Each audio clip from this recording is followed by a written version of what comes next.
السلام عليكم ورحمة الله وبركاته. حبايبي عاملين ايه؟ اخباركم ايه؟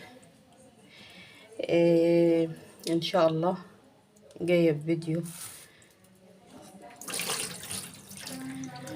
بعد الحمد لله ما ربنا تم شفائي، فحبيت اول ما ادخل عليكم بعد شفائي ما الحمد لله ربنا انعم عليا بالشفاء ببركة دعواتكم ليا، اخواتي وحبايبي طبعا اكيد اجمل اخوات واحسن عيلة. ربنا يبارك لي فيكم جميعا، كل اللي سأل عليا وكل اللي اهتم بالسؤال عني.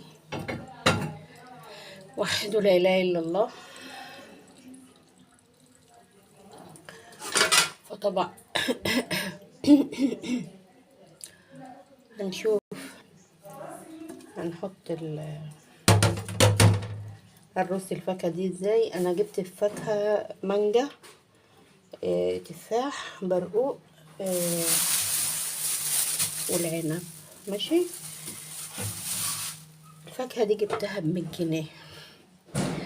ب100 جنيه انا بطلت، معلش اي والله، ب100 جنيه. تمام. ليه؟ لان احنا نعتبر فردين. احمد يعني هو ممكن احمد ياكل التفاح، المانجا، والبرقوق. ممكن ما ياكلش التفاح والعنب، وانا ما باكلش العنب، وطبعا ممنوع من المانجا. فاكتر حاجه هاكلها التفاح، ممكن اخد برقوق. فطبعا احنا في الوقت دلوقتي الجو حر جدا. ماشي. وما ينفعش ان انا اجيب فاكهه كتير علشان يعني ان انا ابقى جبت فاكهه، لا، انا بجيب استلزاماتي. وبعدين ممكن بكره اما اجي راح اجيب الاقي التفاحه ب60 جنيه، ده لقيت 50، المانجا الاقيها ب40. يبقى انا كده ممكن اجيبها رخيصه عن النهارده. معلش انا اسفه، بعتذر. ماشي. فممكن يعني بحيث ان هي تبقى حاجه عندي في البيت يعني. تمام. ماشي. هي كده يبقى عندي الحاجه، وطالما كنا مرة منها في الأسبوع كويسة مش وحشة، بحيث إن احنا ايه مكترش على نفسنا الفاكهة. في 3 حبايات عنب، والله مرضى هما كانوا مستخبيين في الشنطة، أسيبهم؟ لا طبعا ما ينفعش إن أنا أسيبهم. فطبعا أنا بشكر كل أخ، كل أخت، وكل ابنة حبيبة سألت عليا أو كتبت لي أو اتصلت عليا بالتليفون أو اهتمت بالسؤال بيا. فبشكركم جدا جدا، وبشكر برضو كل أخ اللي اتصل عليا، الإخوات يعني،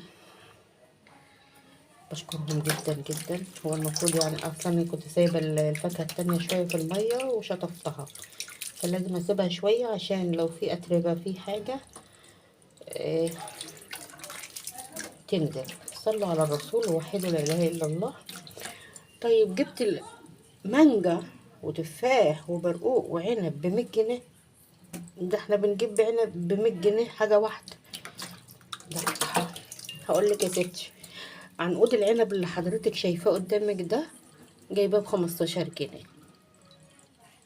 وزن لي ب15 جنيه. ايه؟ عنب اهو، عنب بناتي جميل جدا. تمام. الافراط في الفاكهه، مش كل الفاكهه.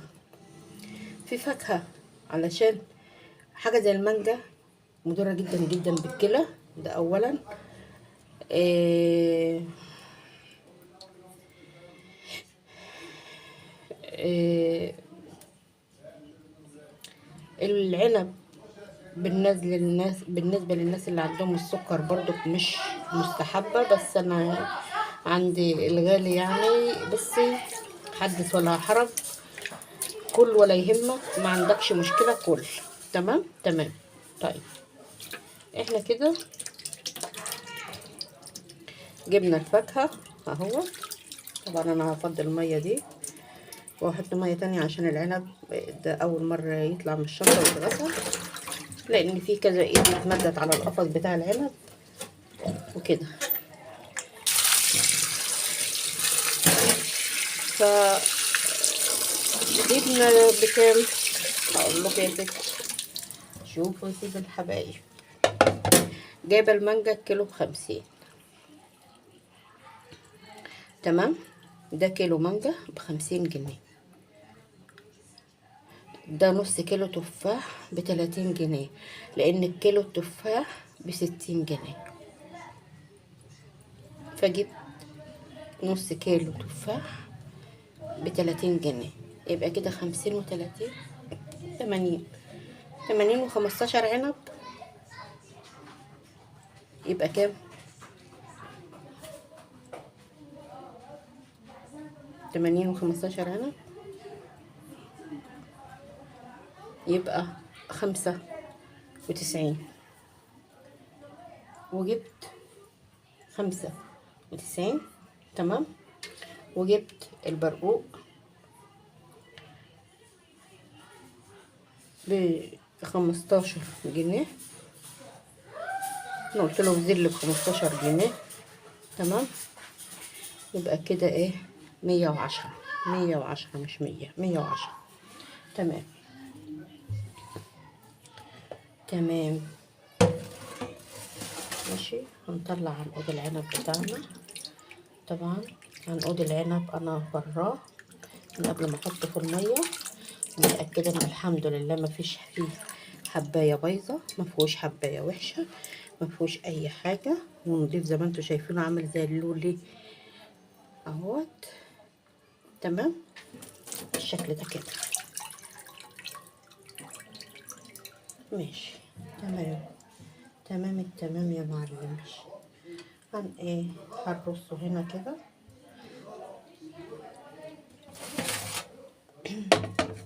وكده عملنا طبق فاكهة. تمام التمام. ماشي. مغذي، صحي، رخيص، في نفس الوقت ما كترتش العمل، ما حاولتش ان انا اكتر الشغل شوية ولا حاجة. مش عارفة انا كده صح ولا غلط. انا عملت على قد امكانياتي وعلى قد استخداماتي.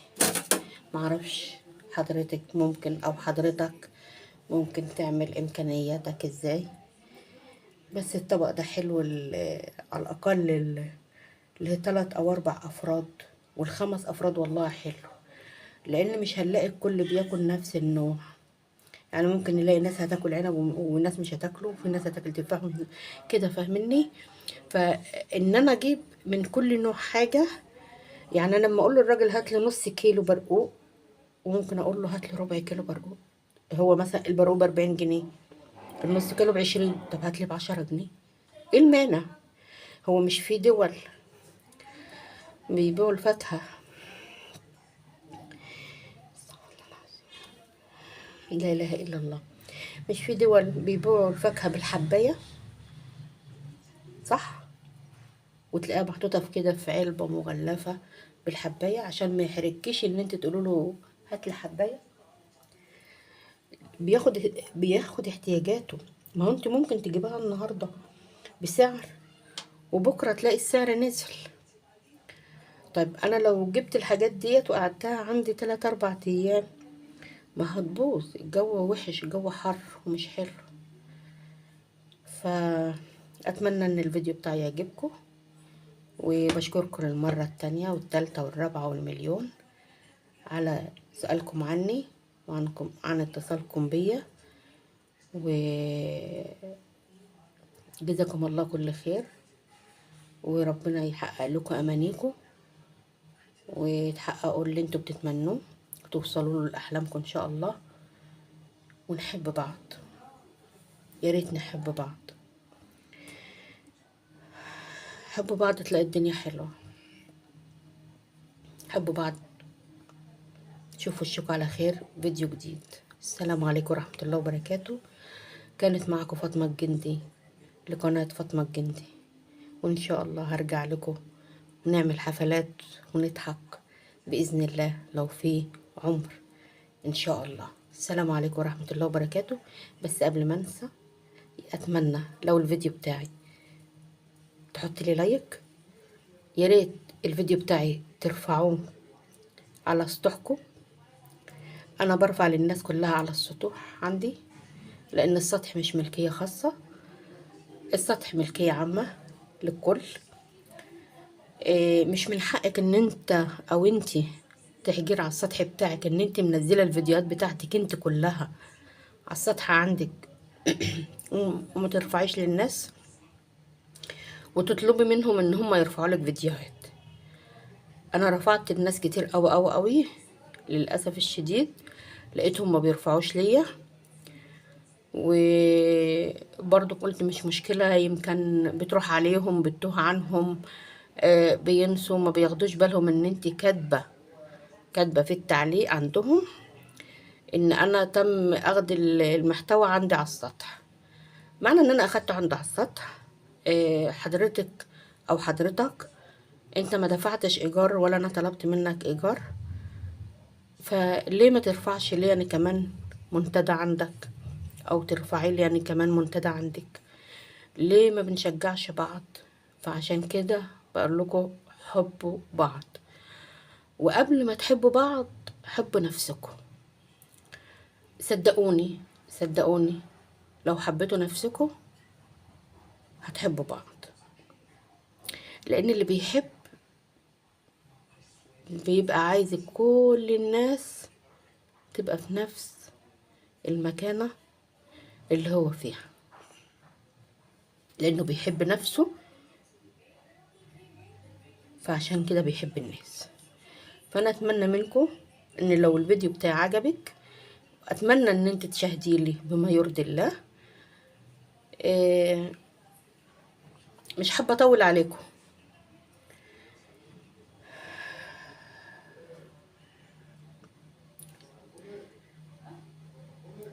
يعني لو اعتبرت ان انا عندي 1000 مشاهد، 1000 مشترك اقصد، المفروض يبقى عندي 1000 مشاهد على المحتوى بتاعي.